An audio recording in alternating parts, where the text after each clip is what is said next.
Hello, my soul brothers and soul sisters. I am Ron Smith, and this is the Dr. Ron Smith Investigating Show, where we separate the real from fake, the facts from fiction, and give you the winner's edge. And sometimes we turn your water into wine. This is season 2, and we are in episode number 8. You know, my whole platform is talking about the conversation I wish I had.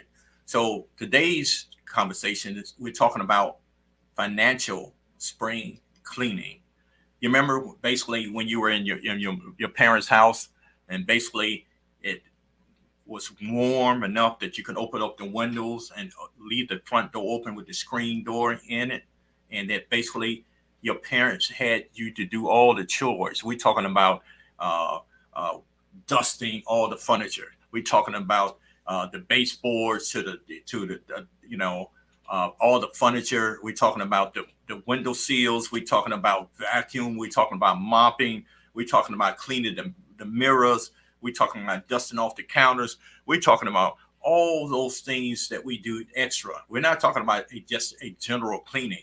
We're talking about we getting down to decluttering, organizing, and purging some of the stuff. So with that in mind, we also need to do a financial spring cleaning. Now, it's the month of March, and we are 90 days into the new year of 2024. And it's time to refresh, rejuvenate, and a process of renewal of all those things that you made those New Year's resolutions that you were going to take care. Now it's time to follow up on that. And if you hadn't completed, we're saying that basically we're going to eat right. Basically, we're going to drink more water. We're going to exercise. And hopefully we're on schedule with that. But if not, it's time to recalibrate. Now, I'm not going to ask you that you follow through on those things. All I'm going to remind you is that now is the time.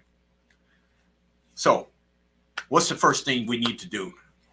If you're like me, which I actually did today, it was bill paying day. Normally, when I get the bill in the mail, or I see it on my phone, or I get my email, I usually put a star by it or a flag. Or if I get it in the mail, I toss it in. I wouldn't call it a junk drawer, but for lack of a better word, it is junk drawer because I really don't want to look at it. I am learning to embrace bill paying. It used to stress me out. Hopefully you are not like that. You're staying on top of your bills and make sure they're paid and due. But if you got a junk drawer that you put your bills in, make sure you clean and refresh it. And it's tax time. We almost like 3 weeks away before we have to pay tax time. So now we need to start actually putting our receipts on our donations in the 2024 folder. One of the things I highly suggest is buy one of those accordion folders and put each month in, and that way you can actually keep up with it, which is a good tip, especially if you have a tax accountant, or use, the quote, the ones that I'm not going to name because they are not sponsoring me, but also it would help for your CPA if you're in business because that minimizes the time of them having to sort it out. Because if your a CPA or PA or your attorney or your tax person do it, they're going to charge you for the time that they have to reorganize your stuff. So now is the time to actually do that. So the next thing is you need to look at your W-4. If you are employed by a company or corporation, W-4 is your withholdings. Now, I know a lot of people get excited because it's tax time. They're looking forward to a refund. But one of the things regarding this podcast, I want you to take control over your finance.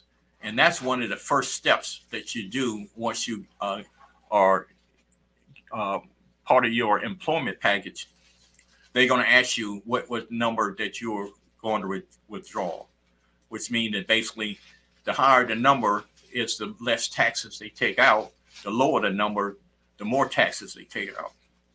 Now, I know a lot of people think this is a savings plan, that they think the government is giving them a bonus. And I'm telling you, that's not true, because the money that you're paying into the system, if you really want to know, from January to May is actually what you that part of your income goes to the taxes. So for 9 months, that money is accumulated interest, and the interest is not going to you; it's going to the person who collects the tax. Just want to give you that little tidbit there. So you want to start taking control over your financial life. And I was told that basically, if you don't have a plan for yourself, someone else will have a plan for you. And normally it's to their benefit and not to yours. So make sure you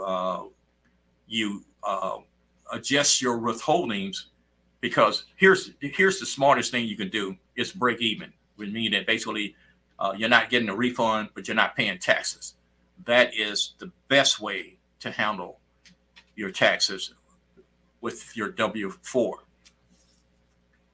The next thing about financial spring cleaning, and some of the topics that I go over and over again each month, because I want to make a point, and it's the more you hear it, the more you might consider that it's very important. So we're going to talk about your retirement plan. If you're working, you're not going to work the rest of your life. Well, preferably you won't have to. Right now, they're trying to push your retirement age back to 70.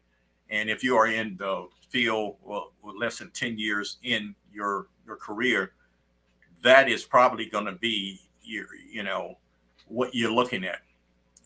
But there's a lot of ways you can make that to your advantage. And one of the things that if you really grasp some of the tips that I provide with you, you will be able to, retire prior to that, or work because you want to, not because you have to. Now, I know I struggle with saying basically the 401k, that you should invest in it. If that is the only vehicle that you can have at this time, then you need to do it. Now, taking control of that 401k is putting in a self-directed 401 program. And I said a couple of weeks ago, I'm going to get more into that. About last month, I talked about the good, the bad, and ugly of the 401k plan. So basically, you know how I feel about that. But if that's the only thing that you have at this time at your disposal, then max out, but get a self-directed 401k so you can be more in control of where your dollars is going for. And the reason I say that is that your 401k is almost like trying to time the market. If you retire in a down year, then your 401k is going to suffer. If you retire in a bull market, your 401k is going to look very well. But you also have to look at what fees are taken out of that 401k, because they can take from 0.0% to 3%, and that's quarterly. So one of the things you need to look at, read the fine print. The next thing about financial spring cleaning, insurance. Yes, I'm getting back on my soapbox about insurance. There should not be anyone without insurance. That could be a part of it. Twofold. It can be a part of what you're doing now and for your legacy plan for your family. If you're not around to create the income, you don't want them to have a reduced lifestyle because you are not around, or if you are disabled. And there are two types of insurance, as I said before: term life and whole life. term is pretty much what it is. It could be for a 10-year period for X amount of dollars. And once that X amount of that term expires, that's the end of that, pretty much that life insurance policy. And the debate is, if you are able to do your own investment, it's best to get term. But those for people who have a little savvy, and hopefully after you listen to some of my podcasts, you'll be one of those individuals who can actually, take the term policy and invest the rest. For most other people, you might need to take a look at the whole life policy. Now, I know there's a lot of controversy about the whole life policy, but there's a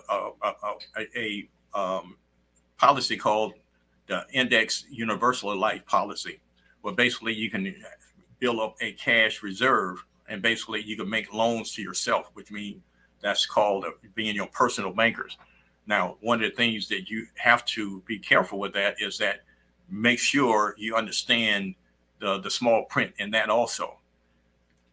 But one of the things, since we're talking about a retirement plan, if you have a $1 million policy, it would be a $1 million policy.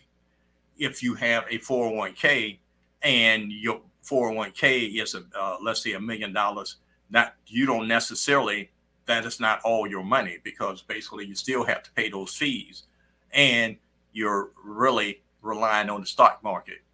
Now, you hear people saying you can't time the market, which is true, but that in essence, that's what you're doing. Wink, wink. You're trying to time the market, that when you retire, that this X amount of dollars you put in over the 20, 30, or 40 years will be available for your use. And the next thing, and of course, I'm on my soapbox again. With a 401k, you are taxed when you start receiving that money. And of course, you have to be 59 and a half and to be able to do that. And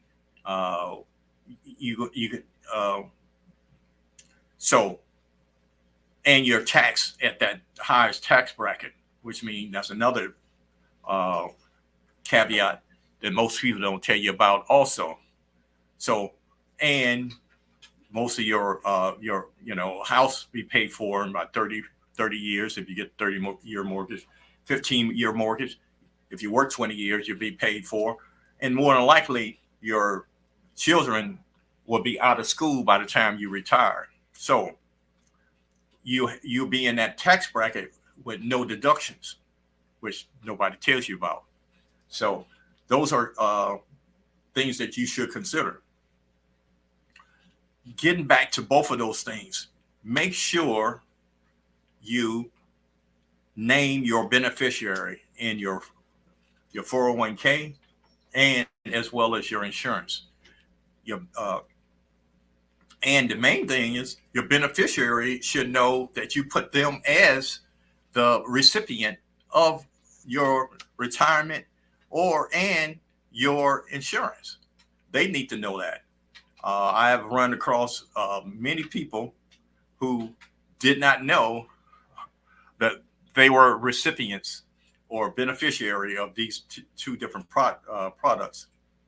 And those things are very, very important, because I think in episode 6, I listed the things that each individual should have as far as their estate planning. And we're going to talk about a little bit of that estate planning in the second half of the show. But I really want to talk about the beneficiary for the next couple of minutes, because they should know where all your important documents are. And one of the things that you don't want to do is, just like I said before, a part of the spring cleaning is not have the things cluttered where they have to search through shoeboxes. They have to search through even find your safety deposit box. Those sort of things. It's time, spring cleaning is a time to get organized. So after we take this short break, we can continue with financial spring cleaning.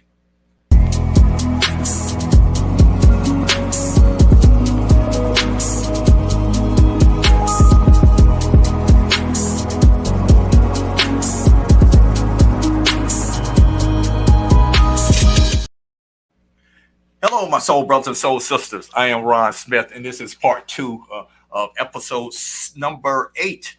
And we're talking about financial spring cleaning. You know, and I mentioned in the first half, just in case you're coming in now, is that, spring cleaning is that time that, especially when I was growing up, that we decluttered, we got organized, and we start purging some of the stuff after the winter break. We dust, we mopped, we vacuumed, we did all those things to make sure our house was crispy and sparkling clean. Because of, at that time, during the winter, you didn't want to open the windows and you didn't want to open the doors and all that cool air in. So basically, that was the whole idea, is that all the stuff that you didn't want to do during the winter, you did do spring cleaning. And financial spring cleaning is that all those resolutions that basically I'm going to pay down the credit card on time. I'm going to increase my savings. I'm going to put, I call it, putting money into an account. I don't like to use the word emergency fund, because that is exactly what's going to happen if you create an emergency fund. So I call the incidental fund. Make sure, put that money that is, make sure it's liquid, which means that you need to put that money in a high yield savings accounts. And there's a lot of accounts that's springing up, especially some of the stuff that's online that you might want to take a look at it. And in the topic, when I cover that, I would give you some suggestions of some ways, some financial institutions that will pay you more than the regular banks. Right now they really don't endorse to the way they will embrace you putting your money in a savings account, which means basically it's not to your advantage anyway, because if a bank, for let's say you put $10 in, $9 they use that to make other loans and stuff, and they get higher interest rates off it because they invest in insurance policies that would give them a greater return, and they give you 0.4%, which is not a good financial situation for you. It's a great financial situation for them. So where we left off all is basically creating an estate plan. And part of that estate plan, if you are a homeowner, that should be in your estate plan. And prior to me talking about that is basically making sure you have a will and a trust. I know a lot of people feel that they don't have enough assets to be putting it in a trust. But one of the things that different from a will and a trust, and I share that right quick. A will is your estate is distributed to your beneficiary after you die. A trust is irrevocable trust is something that you can assign your beneficiaries your assets while you're living, and it is executed upon your passing. But one of the things, the caveat is it protects your beneficiaries. A will has to go through probate, and probate has to go before a judge, which they assign an executor, and all your debts are settled, and then you get what's left over. A trust do not have to go to probate. Therefore, your beneficiaries have direct access to however you want to distribute those to them, and it don't go to probate. And basically, you have a more protection because it's not public knowledge. A will is public knowledge. And I really want to really emphasize that point. The next thing is that you could put your power of attorney your medical power of attorney, um, your bank account information in there, which means that basically, uh, even if you are married, you need to designate that this person has power of attorney to act on my behalf if I can't do that.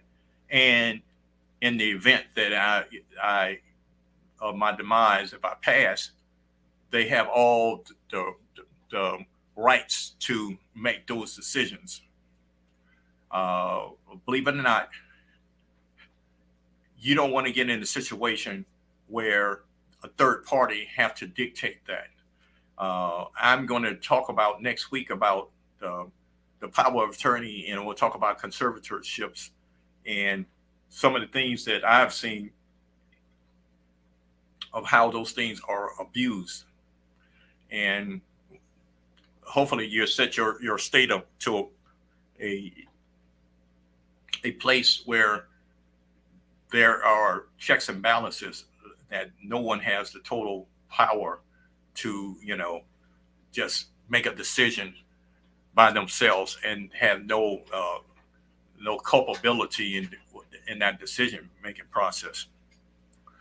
So the next thing is that, there was an old saying that all work and no play make Jack a bad boy.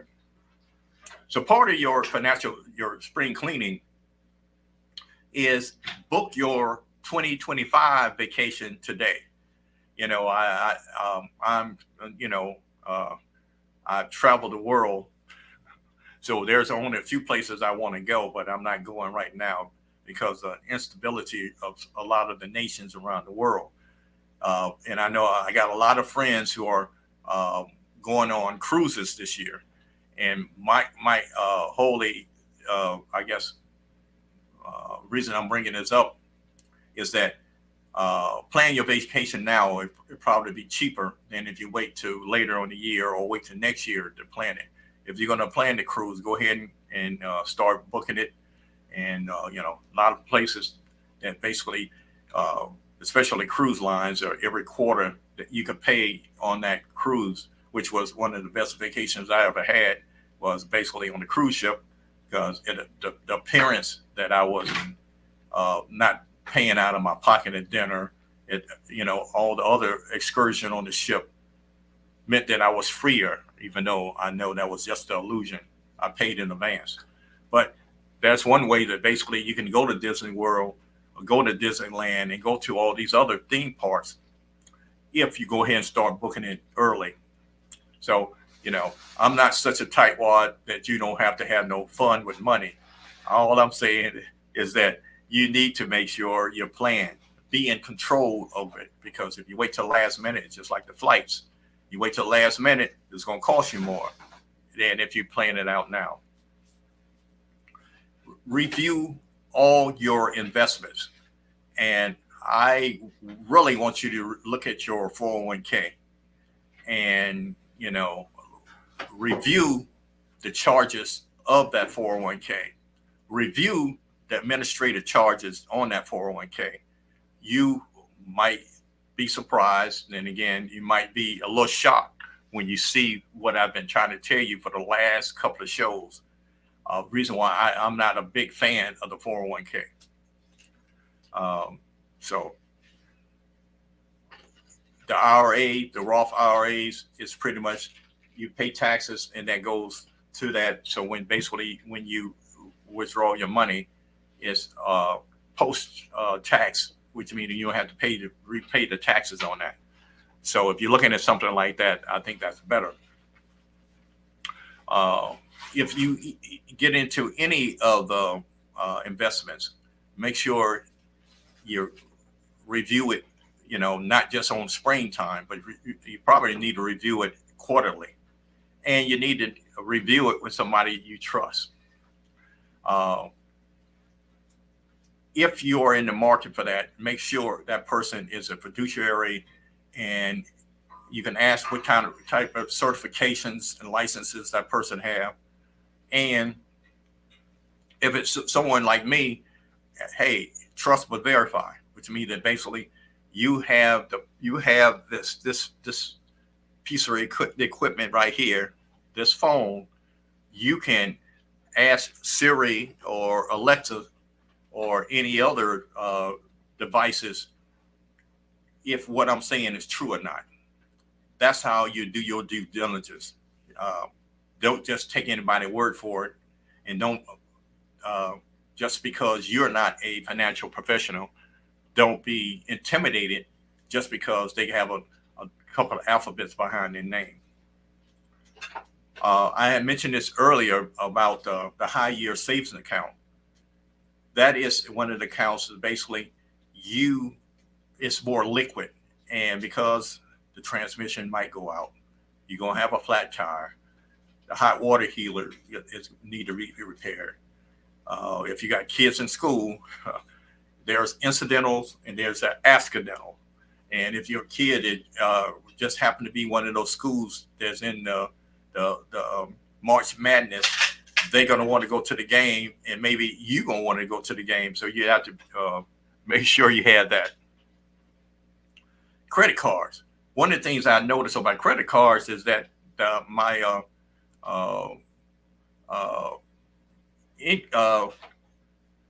APR increased. And I just called my card.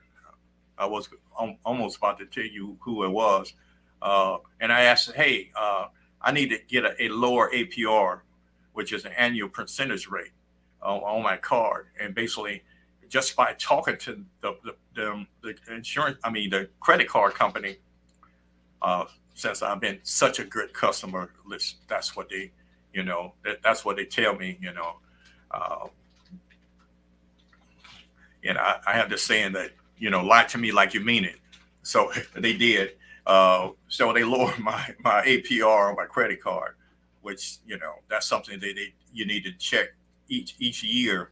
You can get them to reduce it, or you can get them to expand your limit, but you make sure that basically paying your credit card on the revolving cycle date, not at the end of the month, the revolving cycle date of your card, and that's how you stay ahead. And one of the things with the spring cleaning, financial spring cleaning, make sure you keep your eyes on the basics, which means basically you know what your income and your expenses are, which is that's the heart blood of what you're doing. That is the cash flow. Living below your means is the key to actually overcoming any of the financial challenge you have in the long run. And I know this date and time is very difficult because we only supposed to spend 30% of our income. Basically, that's what the economics came up with that figure a long time ago.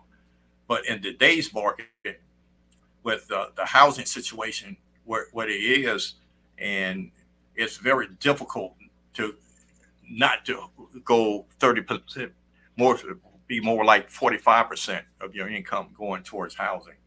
And that's one of the things that, this government has to address. So start making sure that with your financial spring cleaning, that you're organized, that you're decluttering some stuff, and that you're purging some stuff, and make sure that you're on top. And that is the way that we are in command of our own finances. If you don't have a plan for yourself, somebody have a plan for you. And normally it's for their benefit and not yours. Until next week, thank you for your time. My time is up.